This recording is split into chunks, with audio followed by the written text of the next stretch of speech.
Monday, March 9th, 2020, was a day that seemed just like any other in the history of Shady Grove. So why was this day different from all others, to borrow from the Haggadah? Because at 9:26 a.m., the head of Shady Grove's most influential family, the Putnams, was found murdered in her large gated home. Violence rocked the tight-knit community of Shady Grove today when one of its most prominent citizens and two of its less important ones were found brutally murdered in the home of Amanda Putnam Hart. 7-year-old pudding heiress Amanda Putnam Hart. Her partner Chip Bing and her other partner Michelle Quincy were stabbed to death in Hart's lush 134 acres. Putnam Hart is the great-granddaughter of renowned pudding pioneer Edward Putnam, who in the early 1900s... the face of deserting in America. The town's police chief, Tommy Ebner, stated that Due to the, quote, stabby nature of all three bodies, he was not prepared to rule out foul play. In fact, foul play was very much ruled in as the cause of these deaths. But the more I read up on this case, the harder it became to make sense of it, especially as Shady Grove's newspaper, the Shady Grove Examiner-Picayune, does that annoying thing where after, like, the third paragraph, they make you subscribe to read the rest of it. It's strange. The murders took place only 3 years ago and caused a sensation at the time. But less than a week after it happened, the pandemic lockdown began, and almost every news story from then on centered on that. Running a true crime fan site, I often get letters from fans of true crime. But this one was different. It was from a man named Greg Putnam, and he asked if I would call him. I said I don't usually call people, but would he agree to a video chat?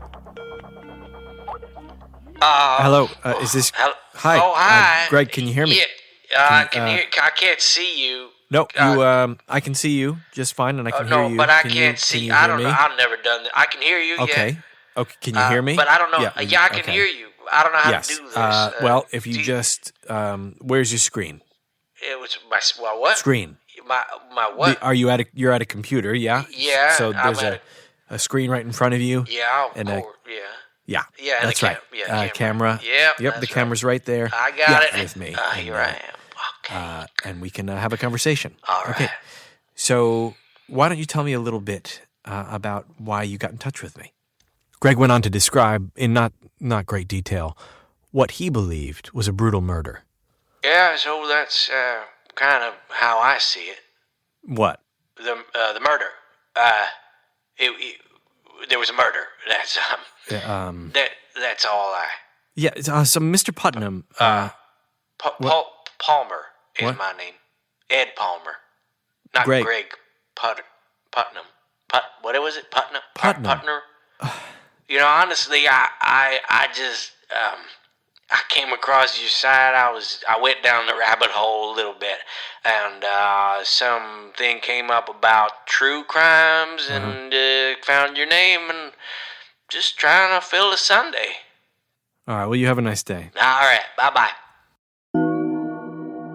Just when I thought I had my first lead, I realized the case hadn't even started. I didn't even know if I had a case. This violent, tragic, and from a true crime podcast standpoint, kick-ass triple murder seemed forever doomed to fall through the cracks of history. But after being tantalized by what I'd read, and then remembering the flight voucher I received after getting salmonella from airline pretzels, I decided fate was calling me to stick my nose into history's crack, to unravel the mystery of what the townspeople called the murderer killings.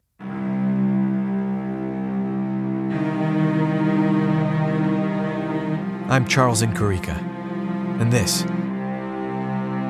is the murderer killings.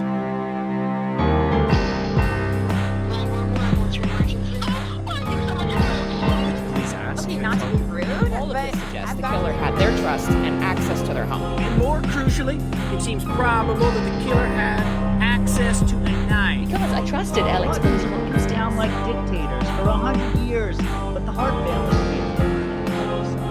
I was still in Shady Grove.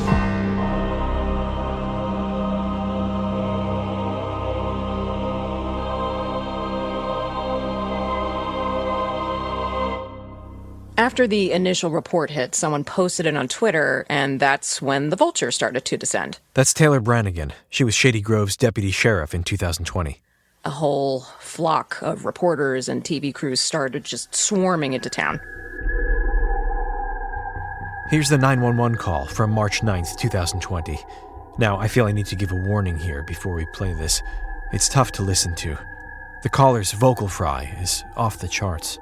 911, what's your emergency? Hi, is this 911? Yes, what's your emergency? I want to report an emergency, I guess. Yes, what is the emergency, please, ma'am? I think some people are dead. Okay, why do you think that? There's a lot of blood, and they're on the ground and haven't moved at all, and I've been watching them for like 5 minutes. That seems like classic stuff dead people do.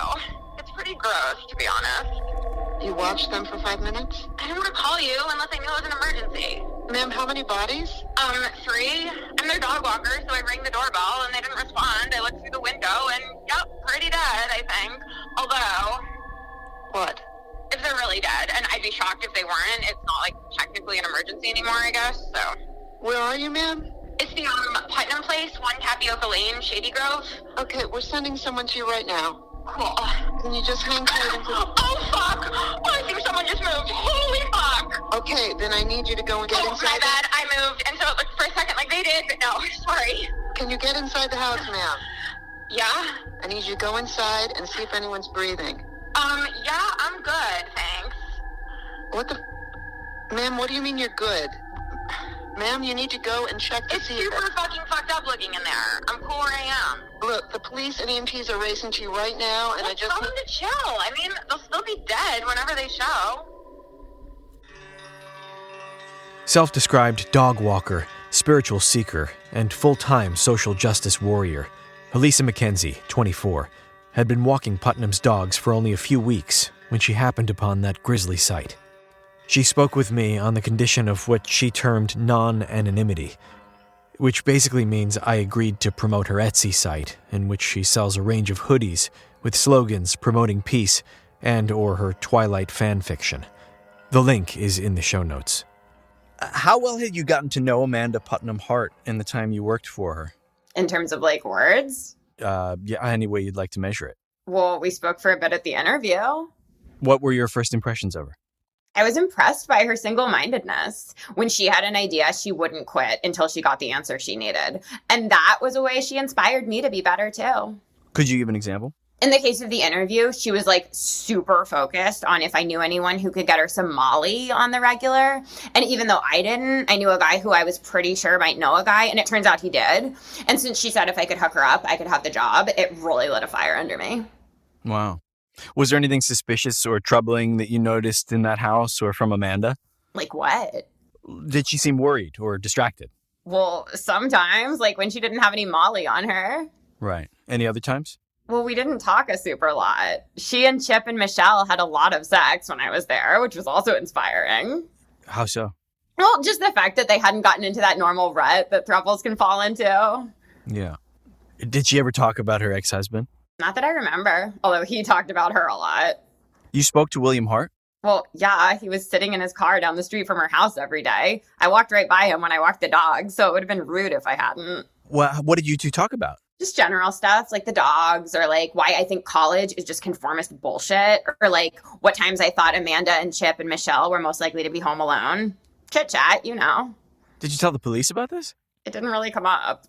But don't you think it's kind of relevant? Dude, I just wanted to get the hell out of there ASAP. I had a crap load of Molly in literally every pocket.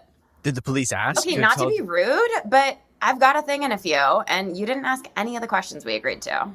Oh, right. Sorry. Okay. So what if Bella didn't have to choose between Edward and Jacob and convince them to put aside their ancient blood rivalries to become the all-time greatest and hottest throuple? How would she be able to keep their passions from spilling over into tragedy? For the answer to that burning question and more, check out www.elisambellafanfic.wordpress.com. Okay, awesome sauce. But was it? Was it truly awesome sauce that the police failed to interview Elisa McKenzie more in depth? I had my doubts. The coroner determined the cause of death for all three was multiple stab wounds. Yet the initial press briefing after the coroner's report, held by Chief Tommy Ebner, with Deputy Sheriff Taylor Brannigan on hand, didn't exactly instill confidence in the police department. Chief Ebner, do you have any theories at this point? I think you'll find we're professionals, and theories are, of course, a vital and professional part of solving any crime professionally, whether they be professional or amateur crimes. You need theories, or at least one theory, to solve in a professional and theoretical way. You might say that's my number one theory. Anywho, so yeah, theories, gotta have them. I believe that. Unless the killer turns themselves in, which can happen. But in my judgment, we'd be foolish to rely entirely on that, although obviously that would be cool. The fact that the murderer used a knife suggests this was very personal for the murderer, and that he or she was able to stab all three to death suggests that the victims didn't suspect any malicious intent. Exactly. The malice of the malicious was, they did not see it coming. But then you never do you? So all of this suggests the killer had their trust and access to their home. And more crucially, it seems probable that the killer had access to a knife. So we're currently pursuing leads for people who match that description. I'm sorry, folks. That's all we got for today. Show's over. Okay? Thanks so much. All right. You take care of yourselves now. Tommy Ebner, Shady Grove's chief of police, is someone whose actions and behavior have been repeatedly called into question. Ebner had been Shady Grove's chief of police for 25 years in March of 2020, after spending 15 years in the private sector as head of security for Shady Grove Pudding, now legally known as SGP Holdings, Incorporated, the international conglomerate that makes its headquarters in Shady Grove. Ebner was a body man for SGP's president at the time, Robert Putnam. I was able to obtain some of his performance reviews by convincing the head of their HR department that the Freedom of Information Act applies to private businesses. Ebner's reviews were less than sterling, to put it mildly. Assessments such as slow-witted, sloppy, shockingly unknowledgeable, and surprisingly easy to distract appear more than once, and that was just the S section. The only positives any review mentioned were his eagerness to please and his... Oh, no, that's all it says. My bad. Tommy was eager to please Robbie, and for Robbie, someone sucking up to him was the quality he admired most in people. Guy Van Velzer worked for nearly 40 years for the company. He was loyal. The Putnams prized that, especially when Erica started trying to put the squeeze on them. He's talking about Erica Hobbs, whose name you'll be hearing a lot in later episodes. But for now, I figure mentioning her here is a pretty cool tease. I didn't even ask Guy to do it. It just happened naturally, which was pretty sweet. But Robbie wanted him to be police chief. The Putnams have ruled this town like dictators for 100 years, but the Hart family could be a thorn in the Putnam side. Had been for 50 years. So, Tommy would make any complaints against the Putnams suddenly disappear. Just pure corruption, mostly. Some of it was probably just incompetence. And to be fair, he was already dealing with the whole Australia thing that weekend. Shady Grove had recently reached an agreement with a small farm town of Mudjamblerkoon in Australia to become sister cities, which is, I guess, a thing. A lot of places do it, although I couldn't find out why. Anyway, it's unclear how this happened, but when they filed the necessary paperwork they needed to make it, official, someone misread a digit, and before anyone could stop it, Shady Grove, with a population just under 6,000, became the official sister city of Sydney, Australia, one of the more famous cities in the world, with a population over 5 million. I won't lie, that was a big get for us. Shady Grove's mayor, Carl Lyons. Did representatives from Sydney reach out and say there'd been some sort of mistake? Oh, constantly. But then people in town started to do tweets and stuff, or Facebook to hashgram, and so Sydney started to look like a bunch of dicks. Can I say dicks? It's fine. We can just bleep it out. Do you have to? I like it. I sound gritty and relatable. Maybe. So what happened next? Well, they backed off. In fact, they sent one of their, one of their princesses or something. Australia doesn't have princesses. Well, apparently nobody told her. Margaret Mandragora Jones wasn't a princess, but one of Australia's most powerful barristers. That means lawyer, according to my friend Danielle, who did a semester abroad there, and one half of Australia's political it couple with her partner, Alec St. George Gibbon. Glamorous, young, and brilliant, they were about to move from their native Sydney to Canberra as Alec began his new position in the Prime Minister's cabinet. It was all but a given that one, or both, would one day be Prime Minister. She agreed to an interview via Zoom. So, why was someone as well known as you chosen to represent Sydney in a small town halfway across the world? My partner at the time talked me into thinking it'd be a terrific opportunity to change a persistent image problem of mine. Which was what? Coming off as a vicious cunt. Of course, that meant I'd have to stop being a vicious cunt while I was in this festering fucking toothache of a town. And I like being a bit of a cunt. It's an enormous time saver when dealing with people I don't like, which turned out to be every benighted soul I had the misfortune of interacting with in Shady Grove. Is it true that Americans are really uncomfortable with the word cunt? As a rule, yeah, pretty much. I don't understand you cunts. Still, I had a job to do. An asinine, degrading job, of course, but still, one puts on a smile and one makes an effort. Because I trusted Alec's political instincts. Only later did I realise he sent me there so he could fuck his way through the Southern Hemisphere. Anyway, I think I did it well. I mean, at first, I swiftly ceased giving a toss. I understand you met Amanda Putnam Hart at the town's welcome banquet on that Saturday night. Yeah, it's rather a funny story, actually. Because of the slight language differences between our two countries, I was expecting a banquet to be an elegant dinner with some speakers giving brief speeches about the honoree. But of course, in your country, it apparently means sitting on chairs you'd used for waterboarding, a musical performance from the local high school, which was the sort of shit telethons would reject, topped off by a chicken dinner drier than a fucking accounting textbook. But you did meet Amanda there, no? I did, actually. It was one of the few highlights. What did you like about her? Oh, sweet Christ, absolutely nothing. She was about as charming as a race riot. However, she also had a house with 3 jacuzzis and a bar so amply stocked with top-shelf liquors, I dare anyone to look at it and not feel arousal. However, she also, unbeknownst to me, snuck a potent drug in my drink. And the next thing I knew, my assistant was discreetly bringing me back to my hotel after I'd tried to make love with a combine harvester. Did you see her again before she was murdered? My assistant said Amanda had rung while I was asleep to say she wanted me to come for dinner. And you went back even after she drugged you? Well, I had time to kill. She also said she wanted me to meet her brother Teddy, whom I was informed was a major player, which in this town I assumed meant he was the day manager at some sort of sordid burger takeaway.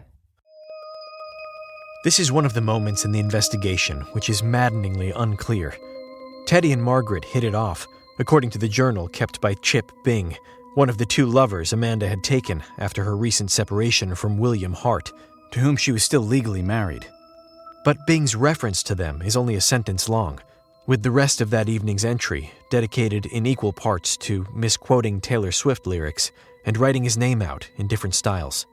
Bing, it turns out, was a meticulous journal keeper, a lucky break for the police. Or it would have been if 95% of his entries weren't furious rants about how TV's The Bachelor had gone downhill, and outlining various strategies about how to get the cast of Impractical Jokers to show up one day at his mother's funeral. I only have the dimmest recollection of that evening because fucking Amanda spiked our drinks again. Things only started clearing up around dawn after I realised I had successfully made love to a combine harvester. But you and Teddy continued to meet.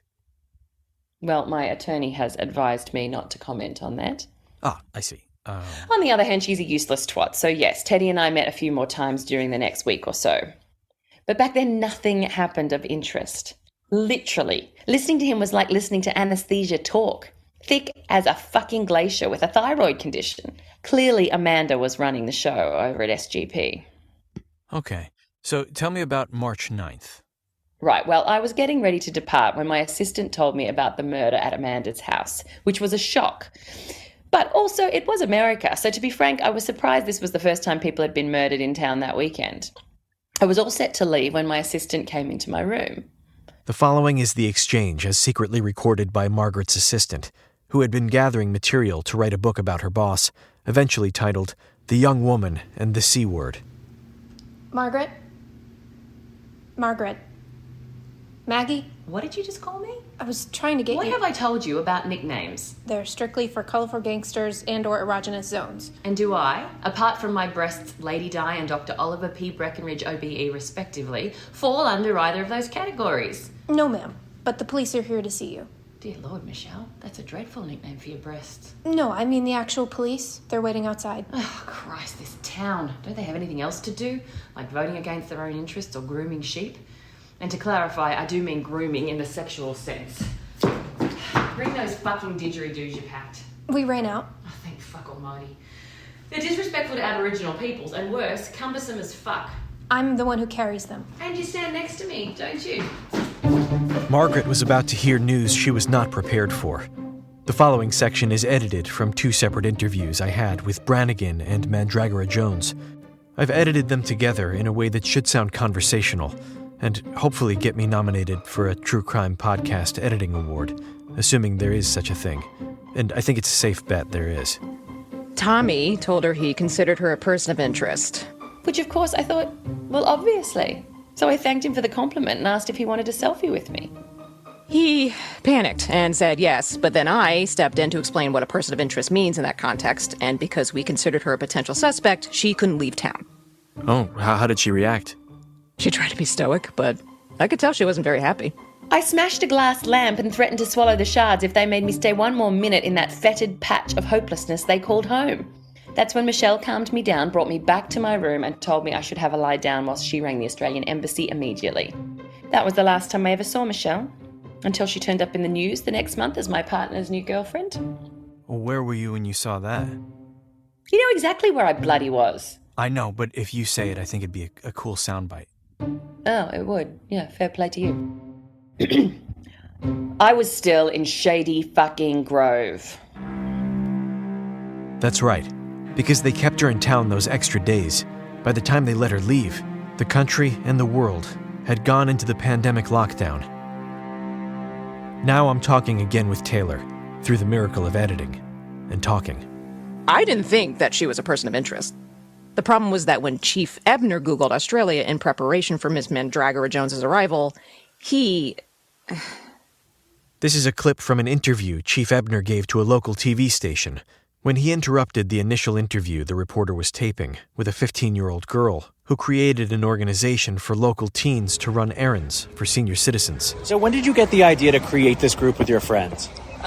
Well, my Gram's been unable to drive for a few years now, and, I'm gonna let y'all finish, but I just wanted to explain my thinking on that suspect interview I committed yesterday. Australia, it seems, began as a penal colony, which I got a big chuckle out of until Deputy Sheriff Brannigan told me the word penal didn't mean what I thought. It turns out penal actually means a jail or something. And sure, that was a while ago, but some Australian comes waltzing into town and suddenly 3 people are murdered? Heck of a coinky-dink, no? Anyway, back to whatever you two were jawing about. Right, bye. It didn't make any sense. But ironically, it turns out it wasn't a bad thing to keep her around. I mean, in terms of the case, not for the people around her. She's an awful person. Murder. A town controlled by a corrupt industrialist, foreign intrigue, thruples, and a bitter family rivalry, which I've only hinted at so far because that's how you build a narrative suspense. Anyway, a bitter family rivalry that threatened to tear the town apart. Could justice even exist in places like Shady Grove? Clearly, I needed to drill down into the shadowy history that cast a vast shadow over this community, a town whose darkest secrets lay hidden deep in the shadows. In Episode 2, we'll explore the history of Shady Grove in order to understand its present. Well, this was 3 years ago, actually, so we'll explore Shady Grove's past to understand its recent past. That's next time on The Murderer Killings.